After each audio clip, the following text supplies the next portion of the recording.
మీరు చూస్తున్నది Mee TV news. Motivate, educate, entertain. Welcome to Mee TV. నేను మీ మౌనిక.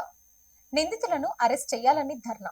నవాబుపేట, మహబూబ్ నగర్ జిల్లా తంగెళ్లపల్లిలో బేడబుడిగే జంగం కులానికి చెందిన వెంకటేష్ కుటుంబంపై జరిగిన దాడిని నిరసిస్తూ దళిత సంఘాలు సోమవారం నవాబుపేట పోలీస్ స్టేషన్ ఎదుట ధర్నా చేపట్టారు. నిందితులపై ఎస్సీ ఎస్టీ అట్రాసిటీ కేసు నమోదు చేసి వెంటనే అరెస్ట్ చేయాలని నాయకులు డిమాండ్ చేశారు. డీఎస్పీ వెంకటేశ్వర్లు ఫోన్ ద్వారా స్పందిస్తూ నిందితులపై కఠిన చర్యలు తీసుకుంటామని హామీ ఇవ్వడంతో నిరసన విరమించారు. ఈ కార్యక్రమంలో వివిధ సంఘాల నాయకులు, రాజకీయ పార్టీల ప్రతినిధులు తదితరులు పాల్గొన్నారు.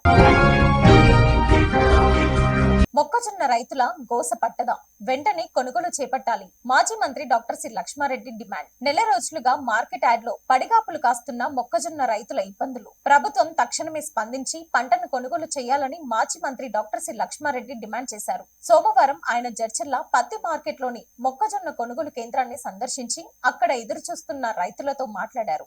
ఈ సందర్భంగా రైతులు తమ ఆవేదనను మాజీ మంత్రికి వివరిస్తూ నెల రోజులుగా పంటను కాపాడుకోలేక నానా అవస్థలు పడుతున్నామని, ప్రభుత్వం పట్టించుకోవడం లేదని కన్నీరు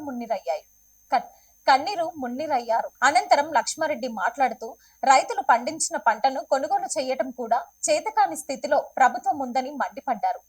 ఎంత దిగుబడి వస్తుందని ముందస్తు అంచనాలతో కొనుగోలు కేంద్రాలు ఏర్పాట్లు చేయడంలో ప్రభుత్వం విఫలమైందని విమర్శించారు. ప్రజాపాలన అని చెప్పుకుంటున్న ఈ ప్రభుత్వంలో రైతులు కష్టపడుతున్నా అధికారులు, ప్రజాప్రతినిధులు ఏం చేస్తున్నారో అర్థం కావడం లేదన్నారు. రైతులు ధర్నాలు చేస్తున్నా ప్రభుత్వంలో చలనం లేదు అని ఆయన ఆగ్రహం వ్యక్తం చేశారు. ప్రభుత్వం కొనుగోలు కేంద్రాలను దశల వారీగా ఎత్తేసి ప్రైవేట్ వ్యాపారులకు లబ్ధి చేకూర్చే కుట్ర జరుగుతుందని ఆరోపించారు. దీనివల్ల రైతులు తక్కువ ధరలకే అమ్ముకొని భారీగా నష్టపోతున్నారని ఆవేదన వ్యక్తం చేశారు.